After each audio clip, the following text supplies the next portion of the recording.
గోంగూర టమాటా పచ్చడి. స్టవ్ మీద ప్యాన్ పెట్టుకొని 1 స్పూన్ ఆయిల్ వేసుకొని, చిటికెడన్ని మెంతులు వేసుకొని, 1 స్పూన్ మినపప్పు వేసుకొని సిమ్లో పెట్టుకొని వేగిన తర్వాత టేస్ట్కి సరిపడా ఎండుమిర్చి, 1 స్పూన్ ధనియాలు, 1 స్పూన్ జీలకర్ర వేసుకొని ఇదంతా ఒకసారి కలుపుకొని సిమ్లో పెట్టుకొని వేగనివ్వండి. వేగిన తర్వాత స్టవ్ ఆఫ్ చేసుకొని ప్లేట్లోకి షిఫ్ట్ చేసుకొని పూర్తిగా చల్లారనివ్వండి.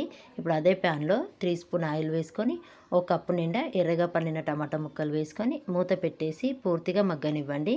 మగ్గిన తర్వాత 4 కట్టల గోంగూర మంచి వాష్ చేసుకొని ఇందులో వేసుకొని మళ్ళీ ఒకసారి కలుపుకొని 2 రెక్కల చింతపండు వేసుకొని మూత పెట్టేసి మగ్గనివ్వండి. మగ్గిన తర్వాత చల్లారిన దినుసులు మిక్సీ జార్లో వేసుకొని కొన్ని వెల్లుల్లి రెబ్బలు వేసుకొని టేస్ట్కి సరిపడా సాల్ట్ వేసుకొని పౌడర్ చేసుకోండి. పౌడర్ చేసుకున్న తర్వాత మగ్గిన టమాటా గోంగూర పేస్ట్ ఇందులో వేసుకొని మిక్సీ వేసుకున్న తర్వాత పోపు పెట్టుకొని కలుపుకుంటే అంతే, పచ్చడి రెడీ అయిపోయింది. Thank you.